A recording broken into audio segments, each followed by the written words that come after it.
Hey guys, Kate from Core Wellbeing, and hope you all had an amazing weekend and a good start to your Monday.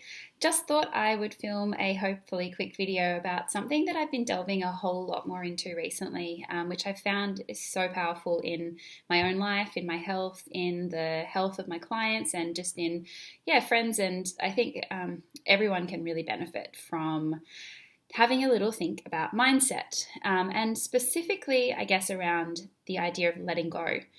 I read a few weeks ago, maybe a month ago, I don't know, it's one giant day these days, but I read the book The Untethered Soul by Michael Singer, and this has been the most powerful and transformative book that I have read in many, many, many years.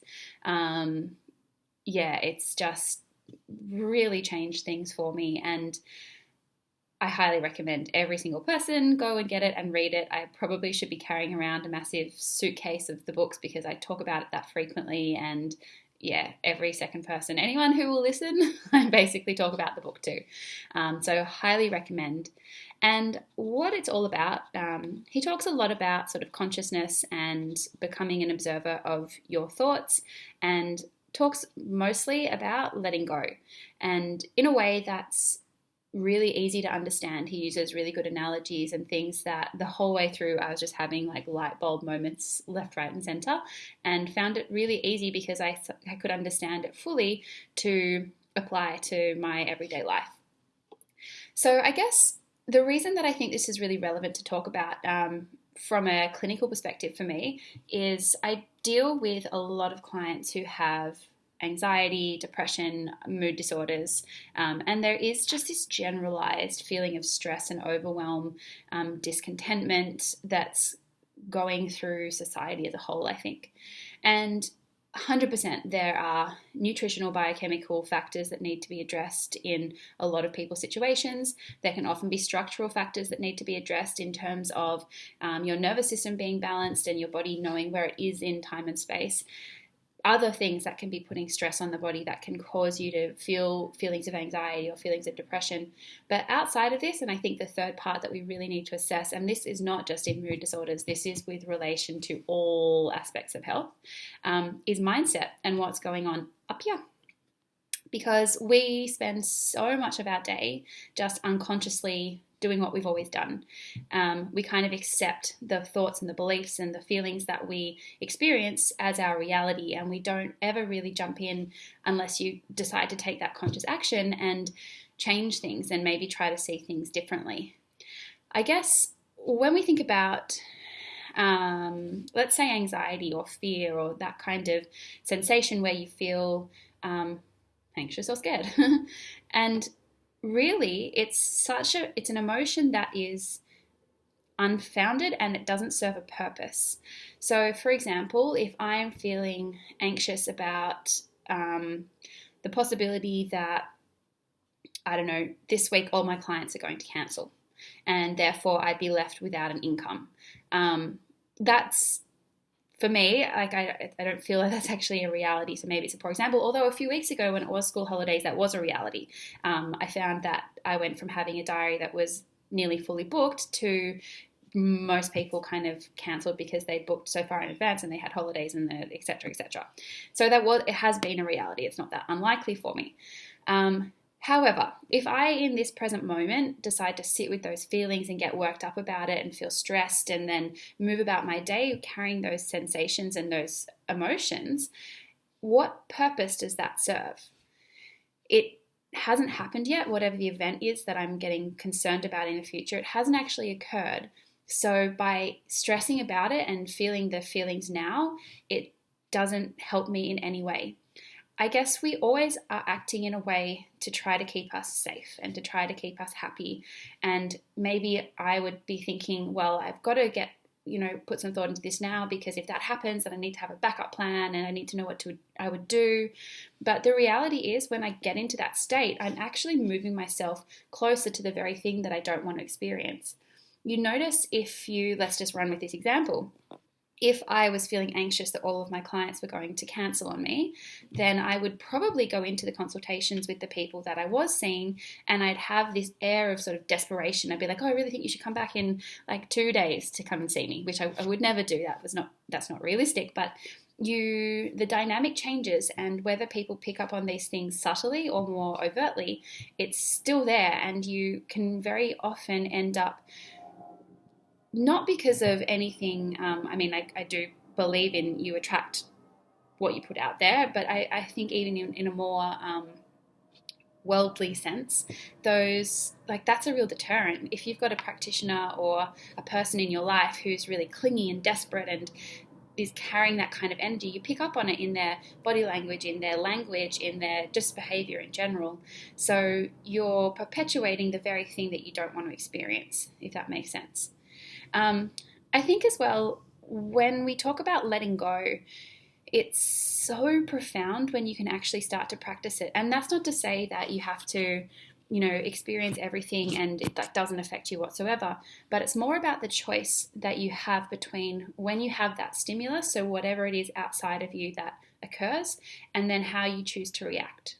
I guess to give you another personal example, over the weekend, someone very special to me moved away, and we didn't actually get to properly say goodbye before he left, which, like, obviously that's not an ideal situation, but it is the situation. So when that occurs, I have multiple choices, but I guess the two main ones would be to be upset about it and to then, spend all day yesterday like feeling sad that I didn't have the last time to say goodbye or whatever.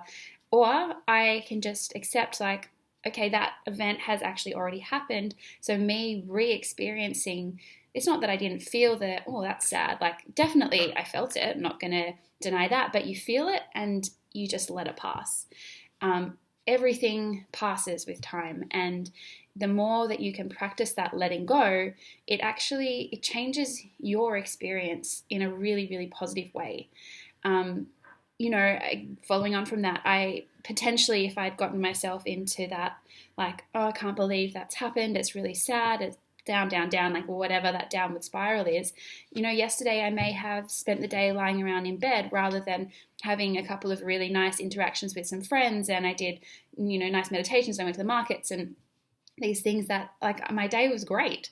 And then I got up this morning and I trained, and that was great, and I'm going to present a workshop and I'm excited about that. And as well, the person who's moved away, we can continue to interact in a way that's really positive, because it's just an acceptance of, the series of events that led up to that occurring, and then you just keep moving forward. It doesn't have to change anything. And should you feel that a certain behavior doesn't align with, your values, like let's say somebody is really, really rude to you and they really upset you and it unravels you, and you don't, you feel that person needs to be put in their place, or that it's not fair, or whatever it is that you start going into.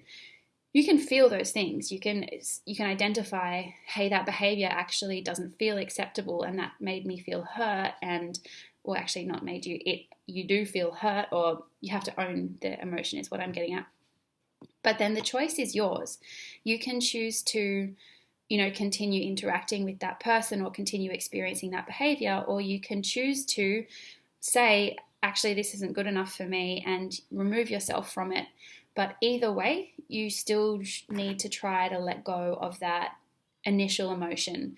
Holding on to things like anger or resentment or sadness or hurt of any description, it doesn't actually serve any purpose.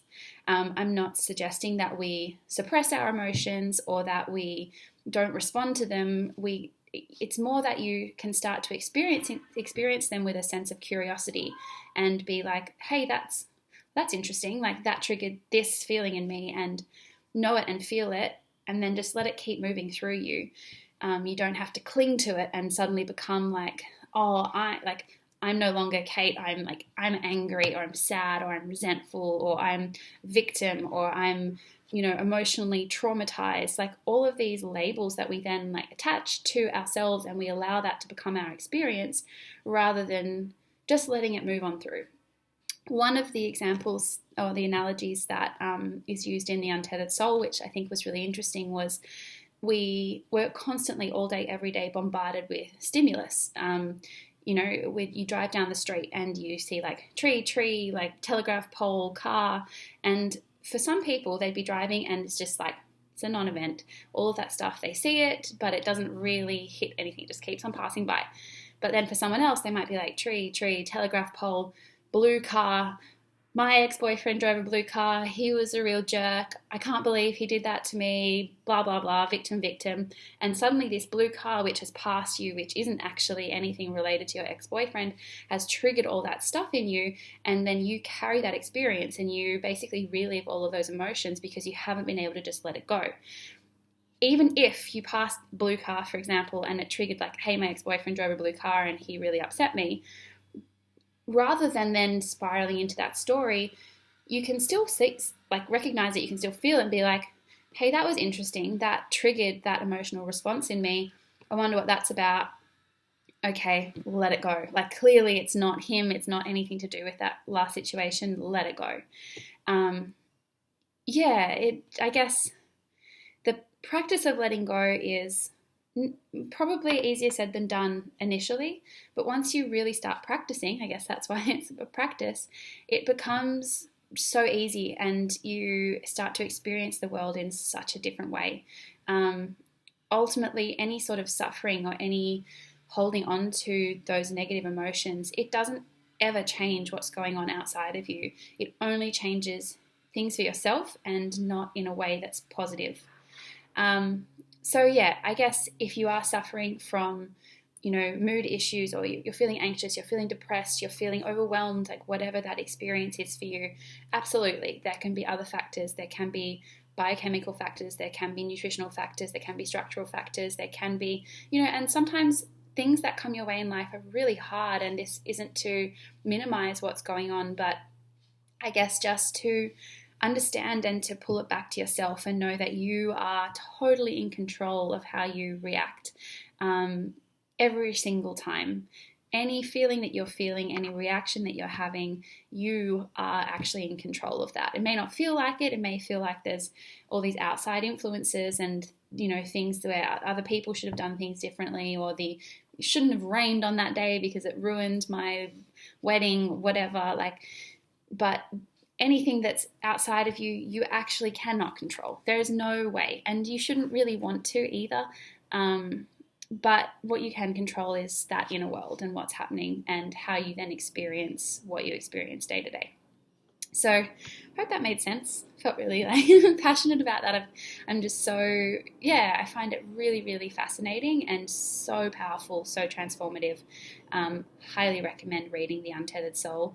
And if you do feel like you're struggling to deal with what's going on in your inner world and you feel like there may be other factors as well, then please do reach out. And sometimes you do need to work through, those biochemical influences and to get yourself into a state where you feel really resilient, you feel like you have enough energy, you feel like you have enough mental clarity, you feel like, I don't know, your mood is balanced enough that you can attempt to do this work on your mindset and kind of approach things differently. So I do understand that. But lots to consider, and lots, I guess, to just know that there's so many options out there for you, and you can experience a life that is awesome despite what's happening outside of you. So have an amazing day, and I will chat to you soon.